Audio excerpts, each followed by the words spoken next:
thank you so much for joining me again. If you're new here, my name is Beth, I'm 23 and I live with pure OCD. This is currently part 2 of my mini-series, the OCD Stories. I had such an amazing reception for the first part and it was just, yeah, it was amazing. I've had so many messages and things like that of support and I just think it's wonderful, and obviously this is a difficult time for so many people.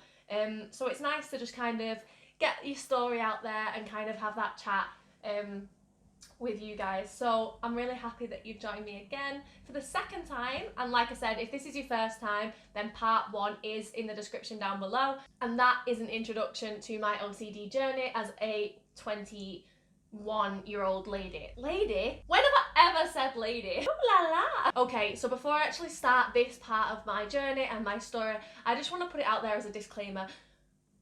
Look, the NHS are unreal. They are an absolute blessing. We are so lucky to have them in England, and if only they got the actual recognition that they really did deserve. In this instance, they didn't know what to do, and I don't blame them. I don't think that it's anybody's particular fault. You know, every nurse I encountered, every doctor I encountered, they're all trying their best. However, I think it's widely known that the mental health help, as much as it wants to be out there, it's not quite right yet with the NHS, and that's my own personal opinion, and I don't mean that in any derogatory way or anything other than that, but my personal experience with the National Health Service in England with my mental health was not great, and it kind of pains me to say that, because I really don't like the fact that I have to say those words.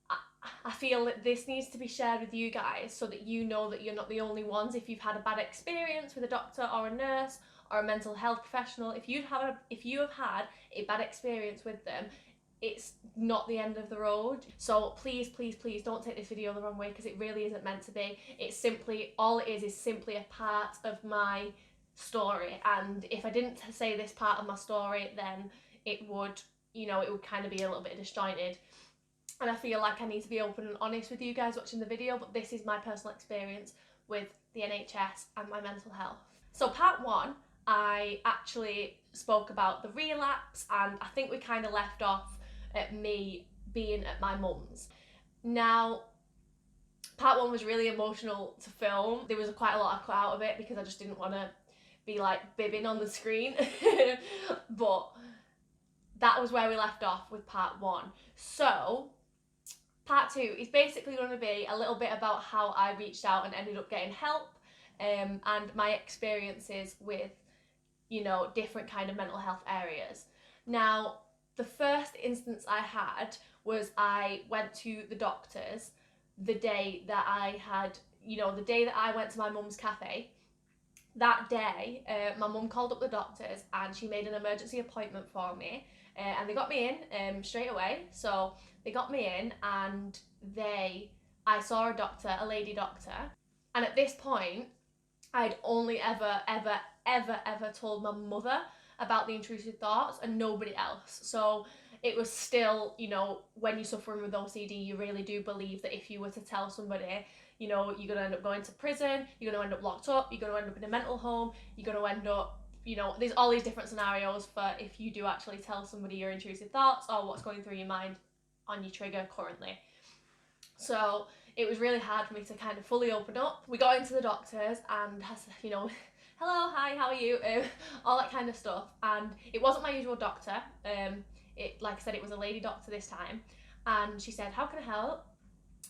And I was a mess. Like, I could barely speak. And my mum obviously was like, she's really not okay. Like, I don't know what to do with her. Like, she really does need to see some, like, kind of mental health professional, because she's, you know, really struggling with suicidal thoughts, but she's also struggling with different obsessions, and she keeps coming out with these really weird random things and all this kind of stuff. So then obviously the doctor wanted to speak to me, and the doctor said to me, she said, you know, what's going on, what are you experiencing? And I just basically said, look, I'm having really horrible intrusive thoughts. I'm scared I'm going to hurt someone. I'm scared I'm going to do X, Y, and Z. I'm scared of this. I'm scared of, you know, all these different themes. I was like, I just don't know what to do.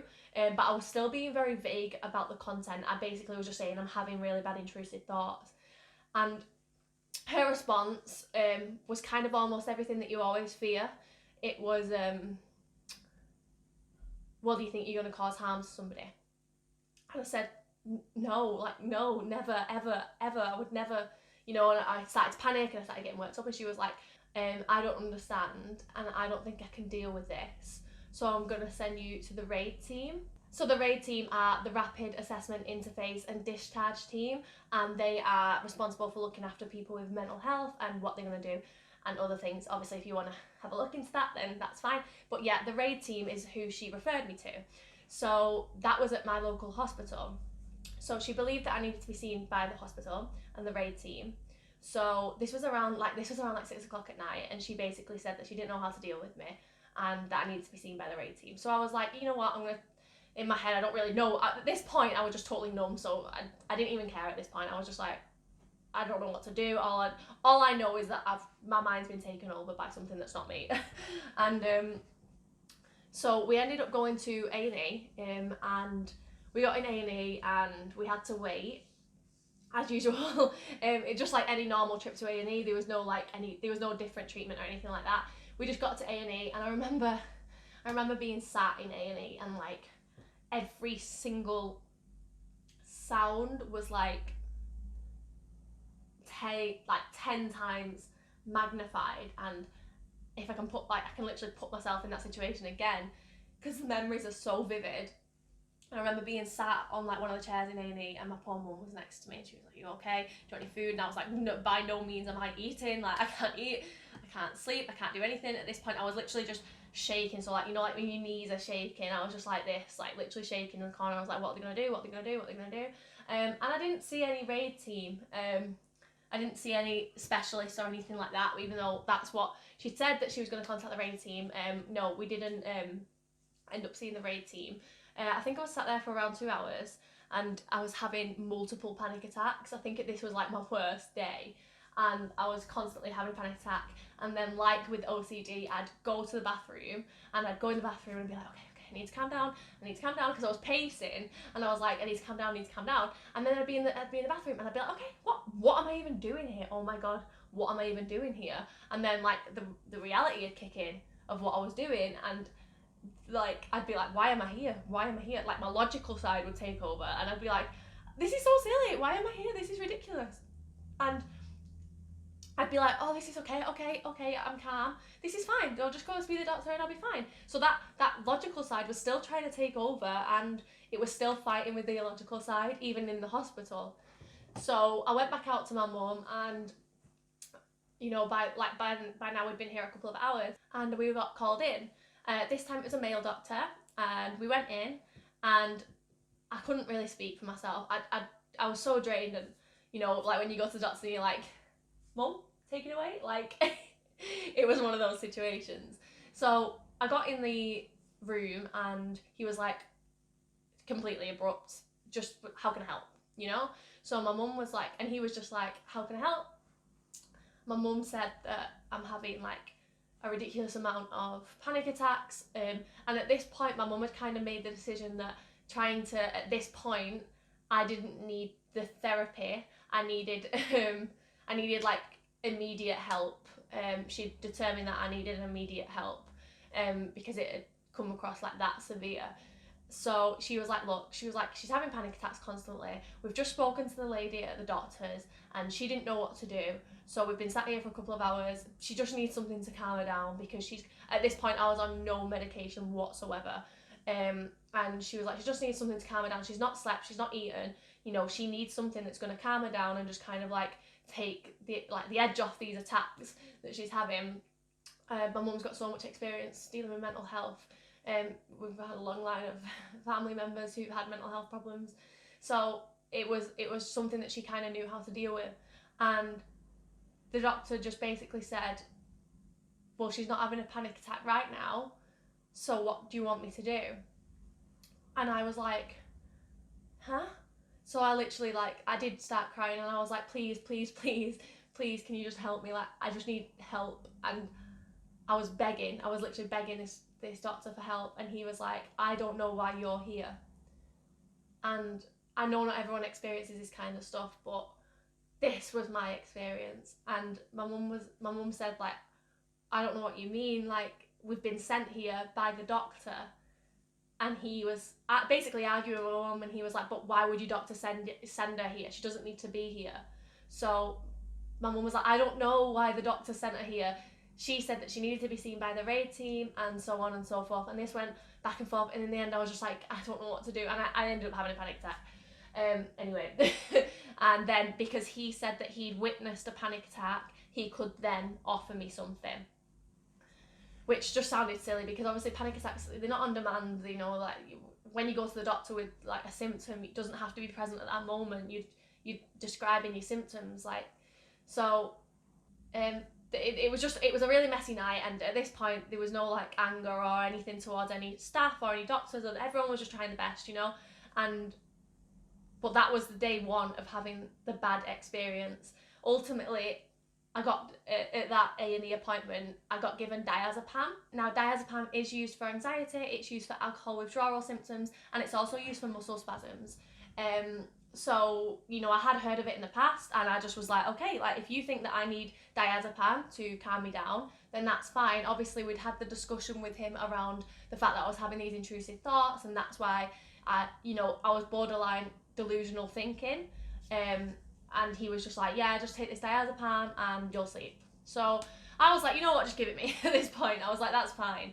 And I barely take any medication, you know, apart from what I'm on for the prescribed dose for the OCD. I've never really took that much medication, you know, I'm not really bothered about it or anything like that. So I was just, at this point, I was like, anything that's going to help me sleep or potentially get my appetite back, and give me like some energy to eat or anything like that, then I'll take it. So we got home, and I took my diazepam, my dose, and I think I saw Ewan, and you know, I've never smoked, ever smoked in my entire life, but I actually called Ewan and was like, is there any chance you could get me an e-cig with like no nicotine at all, because I just need something to like concentrate on? And he was like, okay.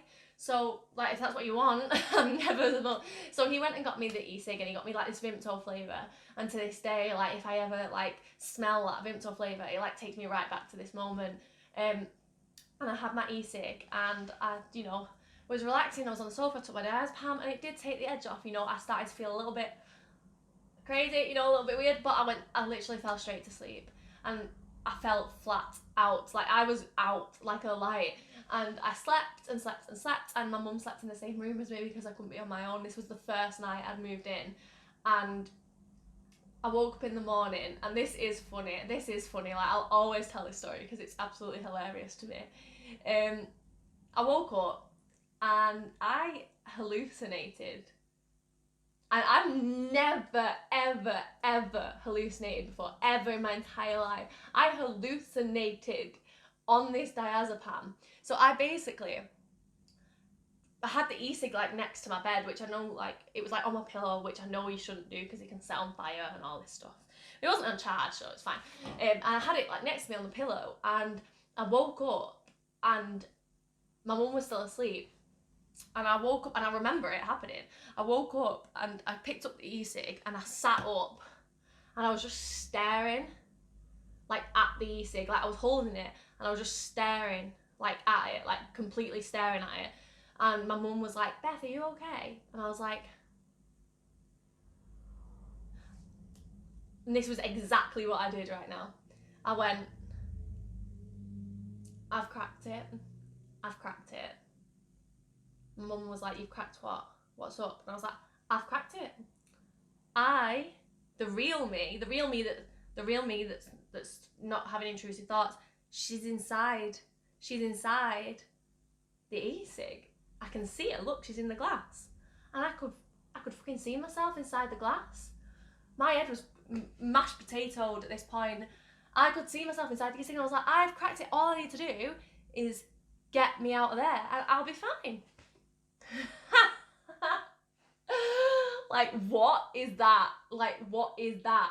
And my mum was like, are you okay? And then I kind of immediately came round and I was like, no, I'm fine. And then it all came back and blah, blah, blah. So I had another diazepam that morning, and I basically was going off the doses that the doctor told me to go off. But my mum did call my actual GP again that morning and asked to speak to my GP. My GP is amazing. It is amazing GP. And my mum was like, we're going to go and see your GP, like your GP. So I was like, great, that's brilliant, that's what I want. And I got ready. And when I say ready, I literally just like put a jacket on. Like, I don't think, like, I genuinely didn't like look after myself. I didn't have a shower, I didn't brush my teeth, I didn't do anything like that for like a week. It was disgusting. We got to the doctor's surgery and I was shaking in the surgery, like absolute shaking. I was in a mess. And like I was having this absolute breakdown in the surgery because I'd come to the conclusion that I was going to tell the doctor exactly what I was thinking and exactly my thoughts and exactly why I needed help, because I felt like I couldn't go on any longer. I was sick of trying to like dance around the subject because people weren't being able to help me the right way. And you know, I just needed to be honest and open, and it was the biggest fear I had, you know, telling somebody about these intrusive thoughts. I hadn't even told my boyfriend, well, my fiance at the time, hadn't even told him. I hadn't told anybody but my mum. So I was in this doctor's room and he called me in and he saw me and he was like, because he'd seen me before, and he was like, whoa. So we explained that had happened, and we had explained what happened earlier, the day earlier, and we explained about seeing the doctor in the surgery and then going to A&E and getting diazepam. And the minute we told him that they'd been given diazepam, he was like, what? Sorry? Like, sorry, what? And my mum was like, yeah, she's been given diazepam just to like calm her down. And he was like, she's been given diazepam. And we was a bit taken aback. We were like, yeah, like, because obviously it says it on the leaflet it's for anxiety, so we didn't think anything of it. We were just like, okay, it's like an anxiety drug, like it's strong, but we needed something like that at that point. And he was like, she's suffering with intrusive thoughts, right? And I'd still not told him what they were, but he knew like I was suffering with intrusive thoughts. And I was like, yeah, that's what I'm dealing with. And he was like, you should never have been given diazepam, because basically the effects of diazepam, they can cause, you know, hallucinations, explains the e-cig, and they can cause that kind of delusional aspect to the brain in certain scenarios. And because I was already thinking slightly delusionally and slightly intrusive thoughts and slightly over these triggers, because I was having obsessive thinking patterns, I should never ever ever have been prescribed a diazepam because of that. Luckily, my hallucinations were about me being inside an e-cig. However, that's not always the case. You know, these hallucinations can be of anything, and obviously when your brain's already very, very, very sensitive to triggers and themes and things like that, you know, I got given something that could have potentially caused me much more harm than good. So he was super angry, and he asked me what the doctor's name was and who had spoke to at the surgery, because he was going to take it further. So that was the first thing that like was really dealt with wrong and badly. Like, I did not expect that to be the case. And then I ended up telling him my theme, you know, around POCD and harm OCD and all these things. And I ended up telling him my theme, and he literally looked me in the eyes, and he was an angel. Like, he looked me in the eyes and he said, he was like, Beth, that is not true. That's not who you are. You've got an illness. And I explained that this was the first time it had ever come out. So I was like, oh my goodness, like I can't believe I've actually told somebody this. And I explained that I'd like done a bit of research online myself and had found like Pure O and these kind of things. And he was like, okay. And he was so helpful, and he immediately in front of me called the mental health team, the mental health ward, like the psych hospital in my area. He called them and he said, like immediately straight through, like there was no referral, there was nothing. It was amazing. The way he dealt with it was amazing, and I cannot fault him. So if he ever sees this, by any chance he sees this, then you know who you are, and thank you so much for everything you ever did for me.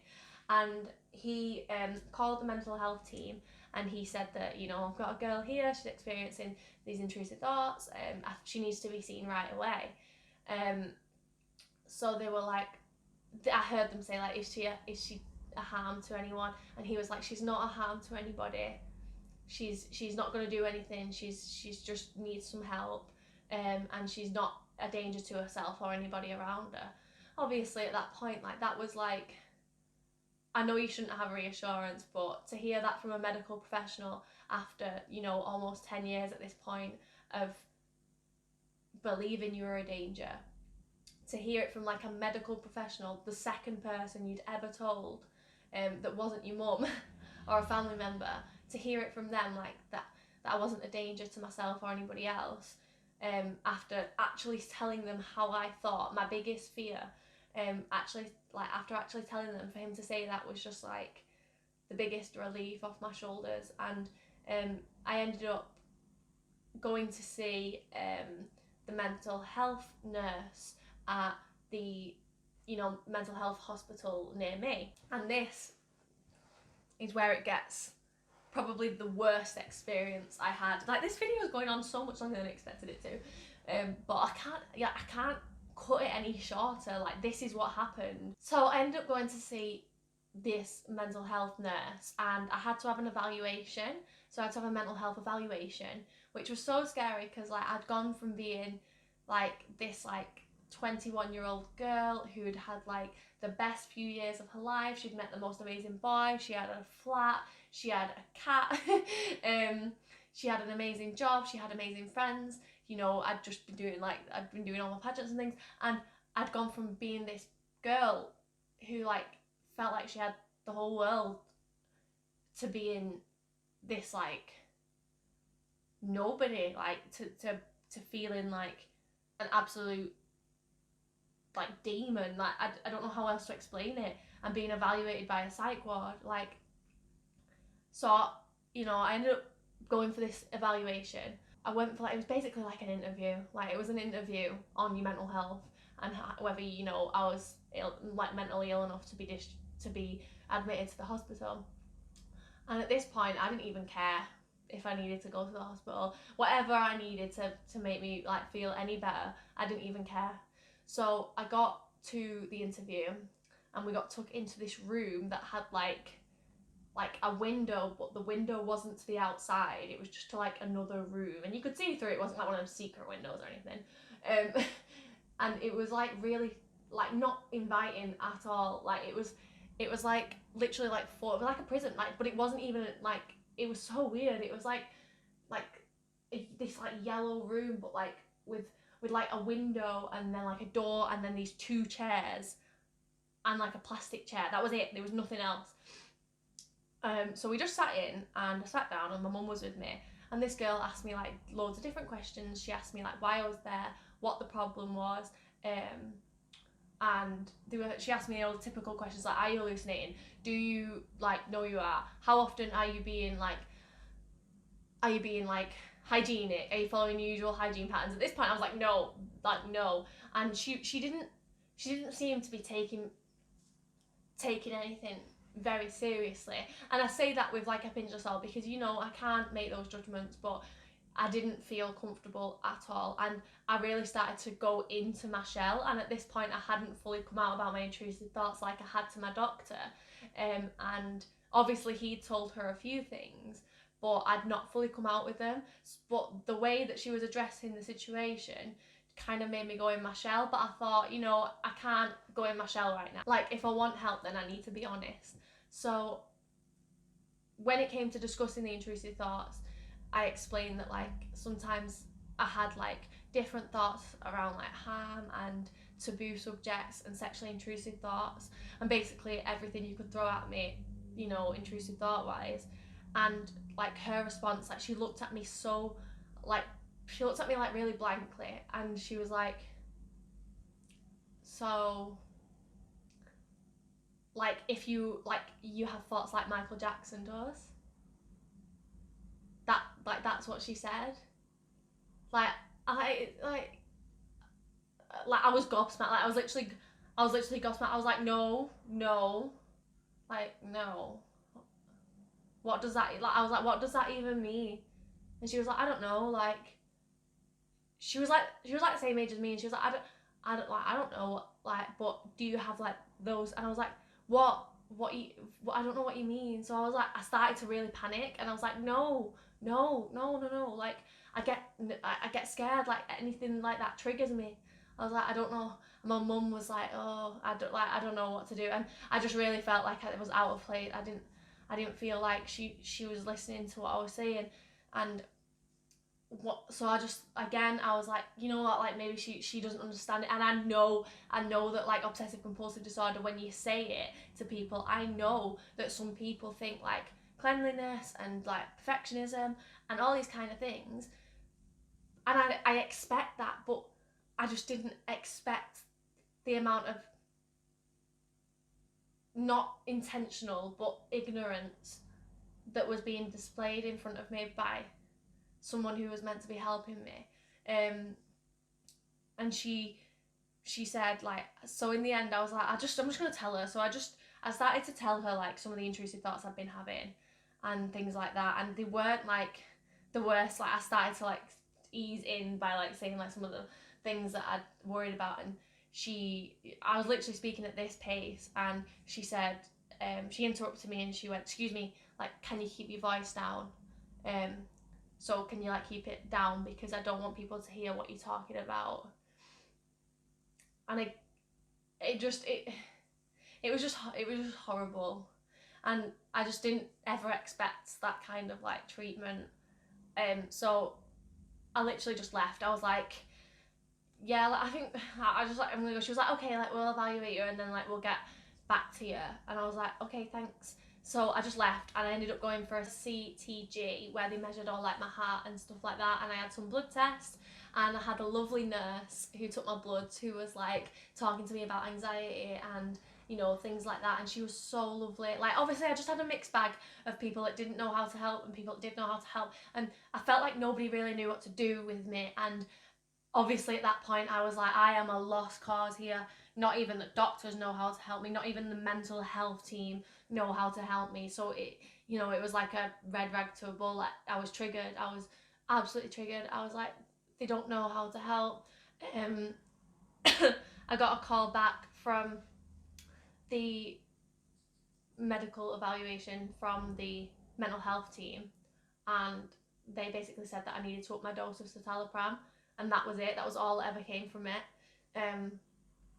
So they were basically my main experiences, at which point I ended up just going in for 2 weekly checkups with my GP, who was just amazing. Like, every time I went to see him, he'd like took it upon himself to research more and more and more about obsessive compulsive disorder, so that he could literally just help me and like make himself more knowledgeable on something that maybe he didn't have like that much experience with. And like, it was so wonderful to have somebody like that. And if it wasn't for him, I would have lost complete trust in them, because he was the only one that ever really took it seriously or ever really tried to help me, and he was the one that could really see how much it was causing me problems. And to this day I still like go and see him every time I need like a prescription like update or like a medication like evaluation.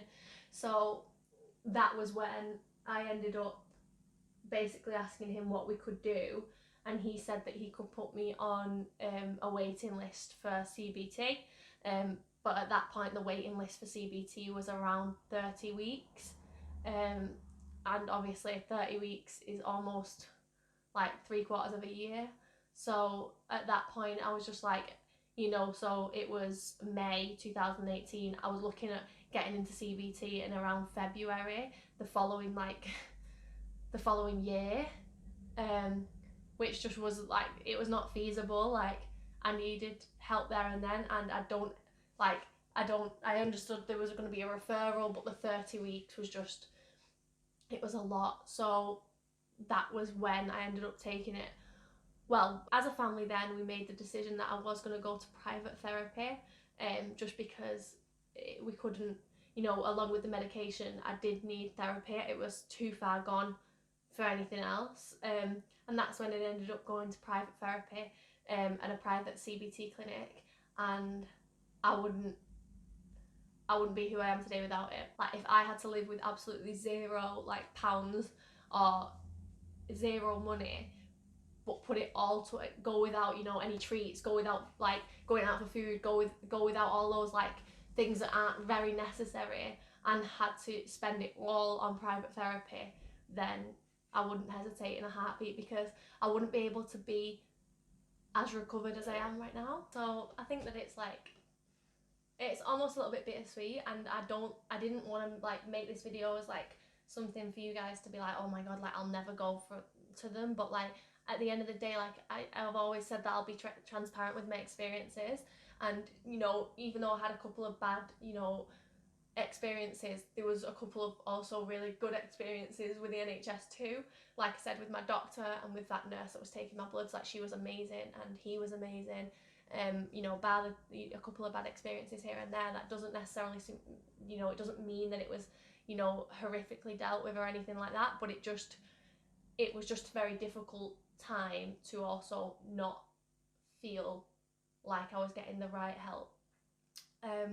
So yeah, I hope that, like, I don't want you to take any of that the wrong way, because it was really difficult, like, to film, and I could have just like not mentioned it, but at the end of the day, like, there's no point me pretending it didn't happen when it did. So that's going to be all for this video. It's gone on much more longer than I expected it to, so I am going to head off now, guys. Thank you so much for watching, and I can't wait to see you in part 3, and I will see you all in the next one. Please like and subscribe. It would mean the absolute world to me, and it would really help get these videos out there to more and more people that may be suffering and not know it. And I will see you all in the next one. Thank you so much for watching.